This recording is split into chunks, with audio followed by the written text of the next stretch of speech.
Good evening and welcome to the Football Out Show's The Press Box. My name is Tonci PROUDFOOT. If you're just joining us now, missed out on our previous show, extra time joining us tonight is Craig Filer and Steve Curtin. Gents, what a show have we got lined up. Craig, tell us all about our guest tonight. It's a huge one too. It is, and we're really fortunate to have what I perceive to be probably the best football commentator on the planet at the moment, and it's been about a long time. He's got a lot of history. Hopefully, we'll find out a little bit more about how he operates, how it came about. But really pleased to announce Jim PROUDFOOT as our special guest this evening. Obviously, the voice of the Premier League, World Cup, Champions League, to name but a few. Steve, we're all commentators in our own way. Certainly not in the I guess the echelon. I guess the upper echelon. No, our tonight's guest is. But mate, what are you looking forward to about tonight's guest and talking to Jim? Well, if there's one thing that we know about commentators, and I've recently read the book by Ian Crocker, "Have Mike Will Travel," which Kate got for me. It's a fantastic read as well. They have a lot of good stories to tell because they've been everywhere. They've experienced everything, particularly Jim, who's done 4 FIFA World Cups, 3 Euros, I think even a Rugby World Cup, over 2 decades in the job. He's going to have some great stories to tell. So we'll see what we can get Jim to tell us all about tonight in the time that we have available. But without any further ado, shall we get him onto the screen? And we will. Before we do that, though, a big shout out to our major sponsor this year in 2022. They are the major season sponsor. It's the Caroline Springs George Cross Football Club, home of Georgie's on Vista. A big shout out to Mark, Lisa, Tony, and the rest of the crew there at George Cross. They have really, really supported us over the last 2 years. So we thank them for their support in the past and certainly for this year. Before we get to our guest tonight, we're going to hear a few words from our major sponsor. Folks, don't go away. You're tuning into the Football Out West show's The Press Box. Where will you find authentic Maltese cuisine? At Georgie's on Vista, in the heart of Fraser Rise. We have a menu to suit everyone, which includes kids and seniors meals, and a cocktail list that will need you to come back several times to get through. Our specialty nights are a big hit. Tuesday is $20 Palmer night with a selection of Palmers to choose from. Kids eat free Wednesday night. With every paid adult meal, you get 1 free kids meal. Thursday is Maltese night. Check out the Maltese specials on our specials board. And Friday night, we have happy hour between 5:30 to 6:30 p.m. Be sure to book your table to avoid disappointment. Bookings can be made via our website, georgiesonvista.com.au. See you at Georgie's on Vista. You'll find us at Caroline Springs, George Cross. We're back now live, and we're speaking with the voice of the EPL, seasoned veteran football commentator all the way from the UK, Jim PROUDFOOT. Jim, it's an absolute pleasure to have you here on the Football Out West show's The Press Box. And Steve, you were going to ask Jim a question, weren't you? There we go. Why not? Putting on the spot. Yeah, why not? Thanks again for coming on the show tonight, Jim. Really appreciate your time. Now, I understand you're preparing to call Arsenal-Leicester today your time. Is that correct? Yeah.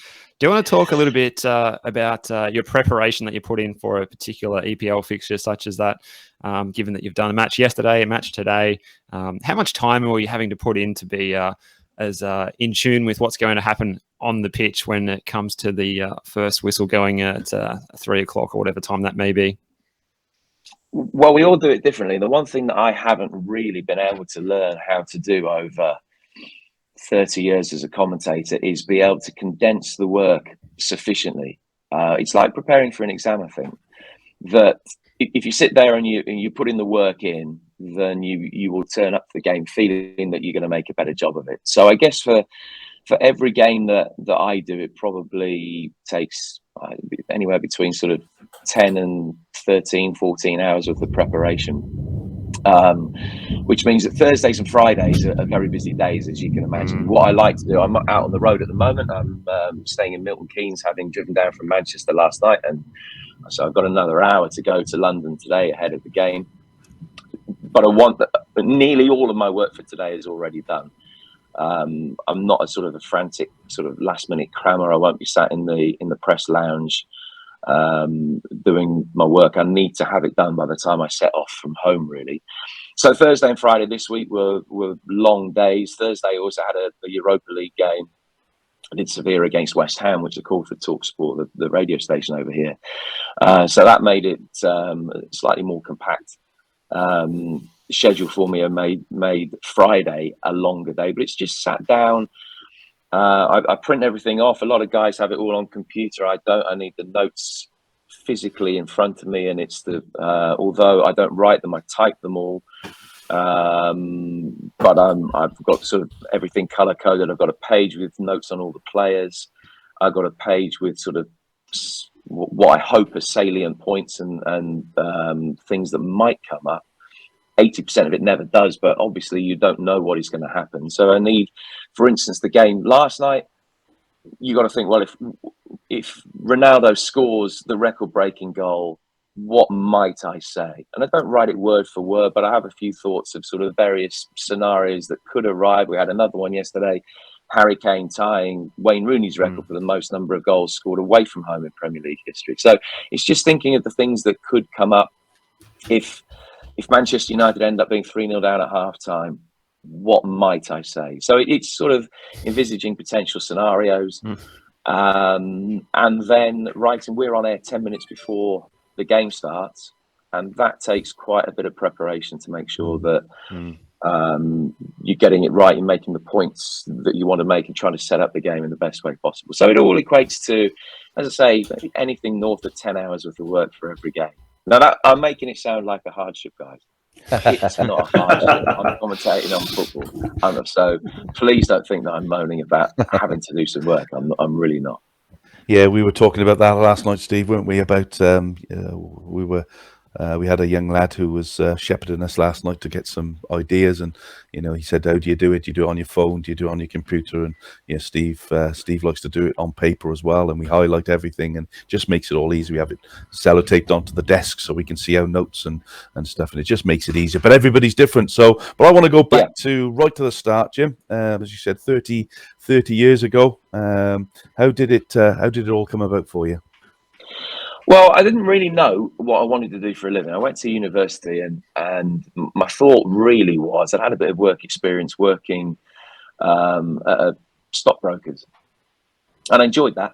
And I thought, well, okay, so I don't know that I want to do that for a living necessarily, but I'll go down that line. So I went to university to do an economics degree, and within 6 weeks, it was palpably obvious to me that I wasn't probably cut out for an economics degree, because I didn't understand the word of what they were telling me.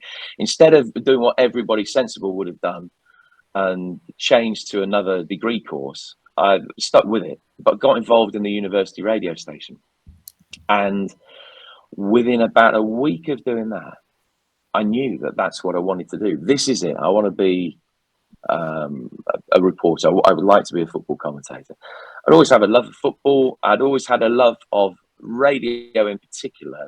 Growing up, I grew up in Birmingham, and local radio there was fantastic, and I listened to it a lot, and it had always captivated me. But it was only sort of a light bulb moment in October 1990. Okay, this is what I want to do for a living.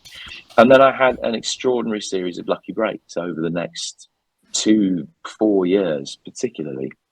that so many doors opened for me at the right time, and even a couple of times one shut. You know, it happened for a reason, and I ended up getting something better than I would have anticipated. So I really did have a lot of luck, and there's so many people I need to thank and have thanked in the past for facilitating, really having faith in me from the beginning to be able to make a living out of it. But to cut a long story short, by the time I was 18, I was already reporting on the local radio station down in Devon, doing reports on games. I didn't commentate for probably another 3 years after that because they didn't have the rights, but I was learning in front of small audiences. I could make mistakes and get away with it. And in the pre-Twitter age, that was even easier to be able to sort of, when you're broadcasting to 900 people and 3 million sheep, which is probably what I was doing in Devon, you kind of sheep aren't too critical by and large. So I could learn on the job, and then qualified as a news journalist. I took a postgraduate diploma without being a graduate, but I took the postgraduate diploma in broadcast journalism. So I've got a qualification. Started off as a newsreader, but was doing sport, and then became involved full-time sport from 1994. Jim, brings me to the next question, I guess. What do you consider your occupation? I guess this is a good question because a lot of people around who are commentators have different thoughts about this, but are you a journalist? Are you a media analyst or a consultant, I guess? Or are you a commentator? What do you consider your occupation as? I consider myself these days as a commentator. I mean, I have done presenting, and I have done some journalism, but I look at some of the other people on the circuit that will be more called upon when there's a big breaking story, that will have more of a journalistic nose for detail than I have. I think these days I'm purely a commentator. Yes, I'm a trained journalist. I could go back and do it. I've got enough faith in my own ability that I could do the job, but there are others that do it much better than me. I'm a commentator these days. I mean, I would always have described myself maybe as a broadcaster, say 10 years ago. These days, though, I'm purely a commentator.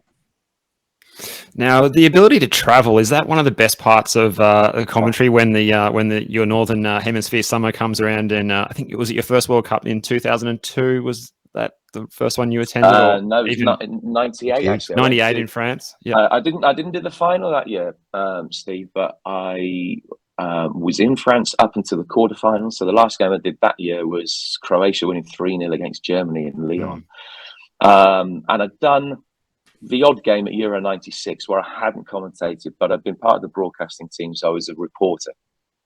Funnily enough, you mentioned Ian Crocker earlier. I was a reporter in Ian Crocker's commentary team for Euro 96. So that was my first major tournament. The 98 World Cup was the first one I commentated on. 2002, we didn't go. That's a long, complicated story about broadcasting rights, and the station I was working for did it unofficially with a capital U. So we were all doing it from the studio in London. But then from 2006 onwards, I've been very fortunate and have been to them all.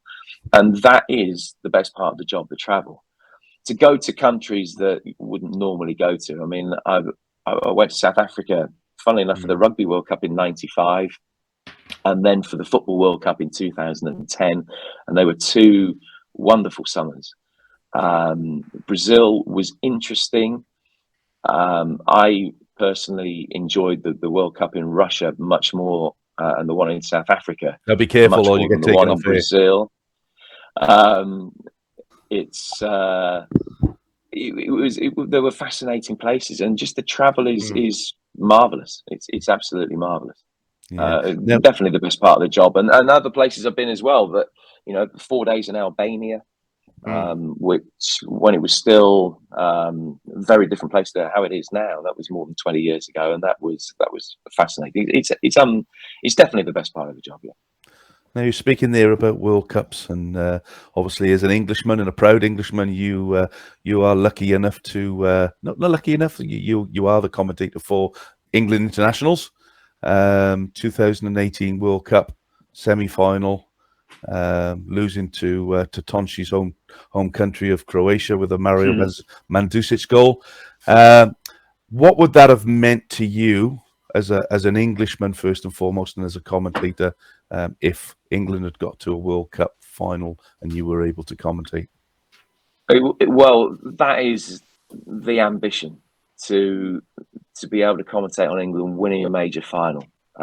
We are getting closer, and I genuinely believe it could happen. I think, without building England up too much, this World Cup is the one where all the ducks are sort of lining up in a row for us. Yeah.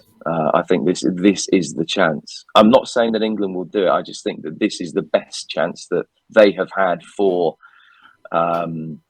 my lifetime, I would think, and it may be that this is a better chance than 2026 will be. We'll see, but it would mean everything. I remember, so the semi-final and the final were played at the same place at the Luzhniki in Moscow, and I remember walking up to the stadium thinking that, you know, the next time I make this walk in 72 hours time, it could be to watch England play in a World Cup final. Now I'm coming up 50, so I was born after 1966, even if that's not immediately apparent by looking at me. And of course, so it just would mean absolutely everything. And the semi-final was a frustration. That was the right result. There's no doubt about it. The right result. The better team won. And the better team won the final in Euro 2020. But just to be there to commentate on England in a major final was fantastic. To take the lead as early as they did. And, you know, 1-0 to England has often been a dangerous scoreline, and unfortunately so it proved. But you do dare to dream. And yeah, I try and maintain a level of professionalism, of course, because you have people hanging on your every word, but it's impossible when you're a football fan of my age. You get carried along with the journey as well, and it's impossible to wholly keep your emotions in check. But that was I think the best games I've done as a commentator on England were the victories over Germany and Denmark in this last Euros. It's just unbelievable, absolutely extraordinary, just fantastic. And okay, we couldn't follow it up with the final, but if as I say, I'm confident that, you know, that could conceivably change in December. We'll see.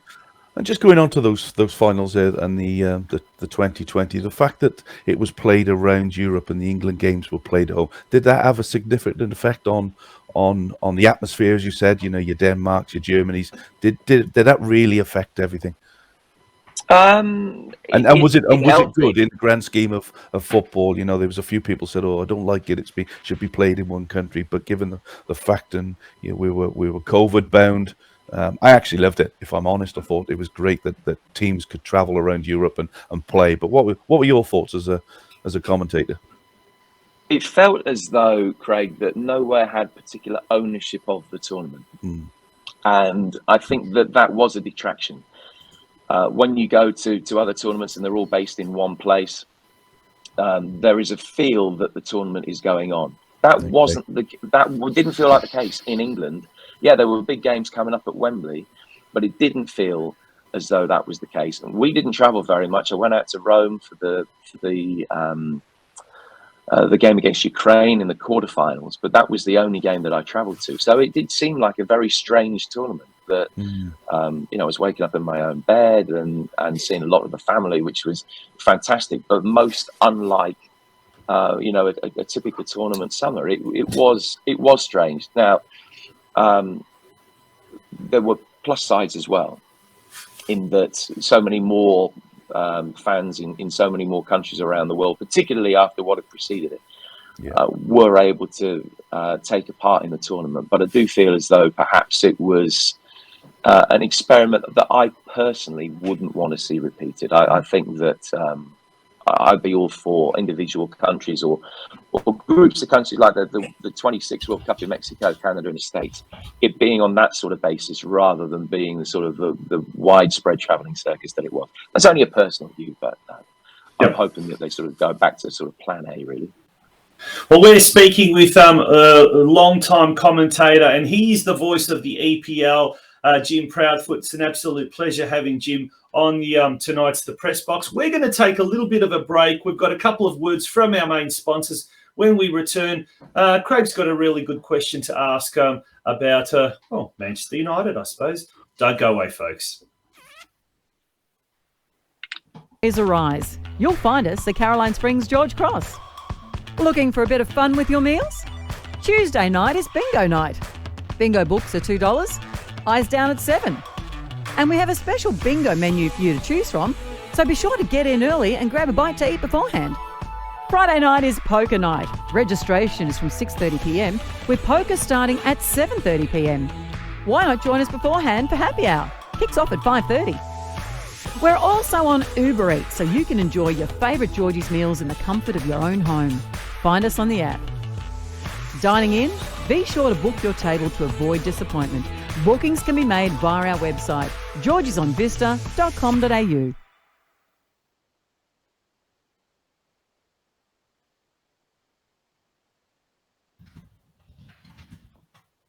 Welcome back to the Football Out West show, where we've got a very special guest. We've got EPL World Feed commentator Jim Proudfoot with us, and we've got Craig with a question ready to go about Manchester United, I believe. Yeah, I have. I've got a fair few questions still to go, actually, so bear with us. But yeah, look, Wreck-It Ralph, as he's predominantly known around the globe. Is he going to be there next season? And in your opinion, who will be the next Manchester United manager? Is it going to be Poch? Yes, I would imagine that it will be Pochettino. I think it is going to be Mauricio or Eric Ten Hag. I can't think that they will look elsewhere. It's not going to be Ralph himself, I don't think. I can't conceive that that will be the case. We're talking about a manager who's lost 2 out of 19, but I just don't think that it will work in the long term. My guess is that it will be Pochettino. I think that he is the man that has got a lot of admiration within Manchester United already, a lot of long-standing admiration, and their own timetables have never crossed before. But clearly, there's going to be an appetite, I think, on both sides for it to happen. Will he be a better manager than Eric Ten Hag? I don't know. I think that both have, fantastic strengths. My gut feeling is actually Ten Hag might end up with a better working relationship with Rangnick above him as a sporting director. I think that he might be more amenable to that. Poch tends to bring his own guys in. Jesus, a familiar figure, the small dark-haired fella that's always by his side. Tony Jimenez, the goalkeeping coach. They all work around as a team. But my gut feeling is that Poch will be the man that will get the job, and I think he will have great success. He's a good man. I like him a lot. He's a good guy. I think he's a good coach. He's had better weeks, but I think that he will do a good job. And I think Eric Ten Hag also would do a fantastic job if he's the man that takes over. What they need, though, that they don't seem to have had for a while, is a constructive, cohesive plan. Yeah. Jim, bit of a heavier question now. Football's response to the current situation in Europe, obviously the sanctions against Roman Abramovich and Chelsea, and then I suppose even the climate towards the Qatar World Cup. What's football's role at the moment in these social geopolitical issues, and are they, as FIFA and other bodies such as UEFA, doing enough? I've got to be honest, and this sounds like me ducking the question, Steve. To some extent, it is. Are they doing enough? That's probably not for me to say. I think that it is important, with football being something that brings so many people together right across the world, that statements are made in circumstances such as this, and that people take a stand. I'm glad that FIFA saw sense and expelled Russia from all competition. I mean, the situation that was first mooted, the halfway house of the Federal Union of Russia playing games that wasn't under a Russian flag, was abhorrent to me. I couldn't see the logic in that whatsoever. It was just Russia under, literally Russia under a different name. It was nothing more than that. So they've done the right thing. I don't know whether they should be taking a harder stance. As I say, I'm not, without ducking the question, there would be people much more qualified to give a coherent answer on it than me. I think that it is good, though, that all these messages are constantly brought to the fore, and the No Room for Racism campaign, I believe, has been a success after a fashion. There's work still to be done, and I think that it's important that we don't get to a stage where, oh yeah, the players are taking the knee again, and you don't ever think why they're taking the knee. I mean, it was a very powerful gesture when it first started because we weren't used to it. Now we've all seen it 200-300 times. Does it mean anything anymore? I don't know that it does necessarily. I'm not saying they should stop it, but they need, I think, possibly to escalate the No Room for Racism campaign to make sure that it is still fresh in people's minds, rather than just being something that happens as a referee blows a whistle before a game. This is just something else that happens once the teams have come out. So I think that things like that need to be looked at. But I think the support for Ukraine before all the last round of fixtures was very good, and it has been good to see Ukrainian corner flags, for instance, and flags up at games, and that happened for a week. There's none of that this weekend. So I do think generally football is quite proactive in taking a stance and bringing important matters into people's consciousness in a way that nothing else probably can do it.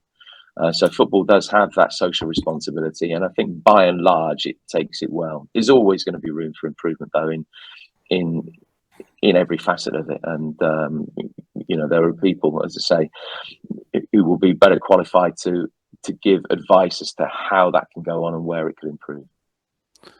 Now, a little bit more light-hearted, and go back to 2011. Probably the best finish to any football season there's ever likely to be. You were commentating Manchester United versus Sunderland. Manchester United were about to become the champions of the EPL until something happened at the Etihad, where Manchester City were playing QPR. Now, before I go into the question, Tonci, can you just play the clip for me? And the final whistle has gone at City. And it's joy and celebration for them at their first title in 44 years. But for Manchester United, well, under the blue moon of Manchester City, the most remarkable final day in Premier League history. The 20th year of this competition, and Manchester United had it in their hands. They were almost touching the Premier League trophy, and it has been snatched in the cruelest of fashions from them by 2 injury time goals. First from Edin Dzeko, then from Sergio Aguero. It's hand-in-hand time here for the United fans. They just cannot believe it. It's hand-in-hand time here for the United fans. They just cannot believe it. Now, as I said there, that I can't hear anybody, guys. We can hear you. I think that was the wrong clip, unfortunately. I can't hear anybody. Hello? That was just a remarkable moment. To have been at Sunderland that day was just extraordinary, because it was all going on, and you could see the Sunderland Manchester United game had already finished, and it probably finished 3 or 4 minutes before the Manchester City game. I can't remember whether the 2-2 goal at City happened after the final whistle at Sunderland. I think possibly it had. Maybe they sort of overlapped very slightly. But then there was this agonising, for the United players out on the pitch, the United supporters who you saw there, this agonising moment. Oh, surely we're going to be all right. They're not going to score right at the end. And then we're hearing what is going on and in the other game, and we've got commentary being played in our ears of what's happening in the other game, and you're suddenly aware he scored that goal, that famous goal, brilliant commentary from Martin Tyler, and then you see the realization dawn on the players that are on the pitch.